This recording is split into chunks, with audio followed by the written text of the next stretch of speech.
Lands. Everybody wants them, most don't play enough of them, and frankly, they're one of the most overlooked types of cards. Sure, plenty of people love to commit war crimes with their real estate, and some people just want to dump truckloads of untreated lumber onto the battlefield, but your lands can hold a lot of power. Good evening, darlings and deviants. My name is Lucy, and I'm just a little loony. Today I'm going over the top 7 utility lands in Commander that are under $1 at time of recording, because come on, dropping 20 bucks on one land just feels kinda bad. Not like I haven't done it before, but you know. Oh, by the way, if you end up including any of these in your decks, you gotta like and subscribe. Sorry, I don't make the rules. Anyway, without further ado, let's start the show. So first off, I want to drop an honorable mentions. These are a bit slow, but I think having the extra options on how to spend your mana is valuable. The cycle of room lands and campuses from the Cluedo Magic set and Strixhaven give you the option to scry or investigate in your 2 or more color decks for pretty cheap. Both options are 4 mana, and coming into play tapped isn't phenomenal, but if I have to choose between doing nothing with my mana or having an outlet for it, I'd rather do something. And the reason these are an honorable mention is 1, they're 10 and I don't really want to put all of them on a list or just put them all in one slot, but also the room lands we don't have a price for yet, so I can't really call them budget yet. They're uncommons, but they're only in the Cluedo set, so they could end up being like $2 to $3. We don't know yet. So honorable mention it goes.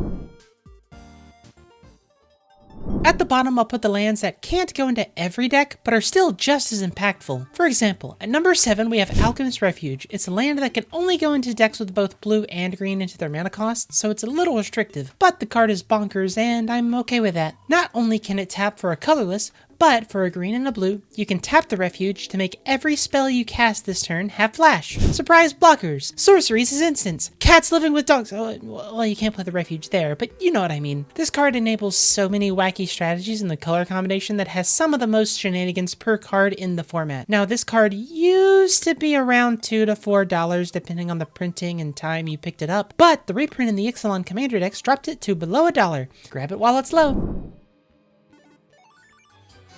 Ah, geez, I'm gonna mispronounce this one. Barad-dûr is a land that can only be played in black decks, so it gets number 6. It's definitely not for power, not at all. Barad-dûr can tap for black, and it enters tapped unless you control a legendary creature, which, you know, in Commander, it's pretty unlikely.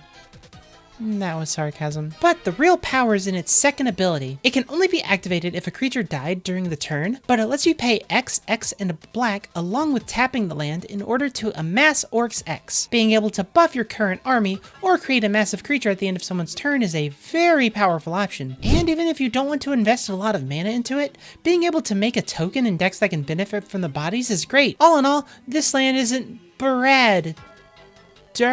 Look, I haven't seen Lord of the Rings. I don't know enough about this land to make a joke. Please cut me some slack.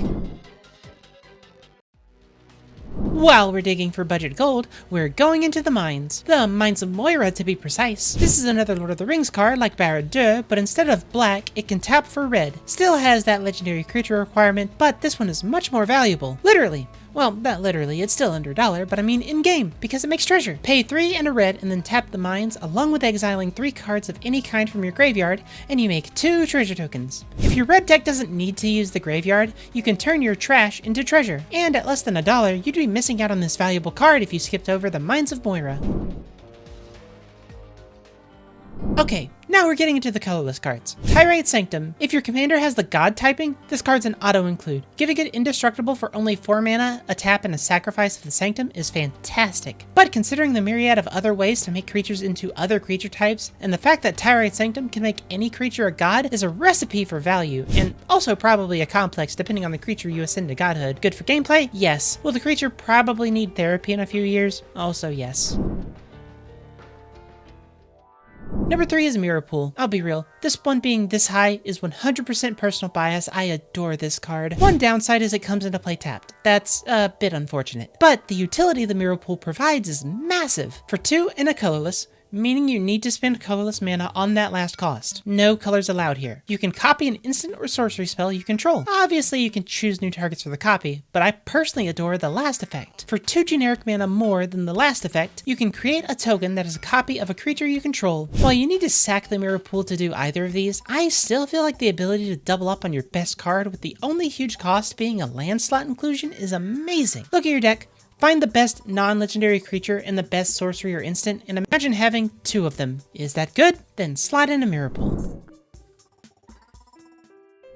Oh no, this one's a normal magic card. I don't have an excuse to mispronounce this one. Labyrinth of Scophos is a land that taps for colorless and lets you pay 4 mana to remove a target attacking or blocking creature from combat. Now, I know what you're thinking. Isn't this just a worse Mazavith? Long story short, yeah, kinda. Long story long, well, not quite. Mazavith, for one, doesn't tap for mana. As such, when you're slotting it into your deck, you need to count it as a spell, not as a proper land. Also, it can remove blocking creatures from combat. Do you have a massive trampling creature and want to punt a blocker out of the way? Want to save an ally's chump blocker? Plus, there's a big difference. The maze untaps the creature that's attacking. When the labyrinth stops an attacker, it doesn't untap at all. So, you remove an opponent's huge attacker from combat, make them slip on a banana peel, and while the creature is scrambling to get up, you attack them back. So many applications to this card that is, depending on which printing you get, less than 1/5 of the price of a Mazavith.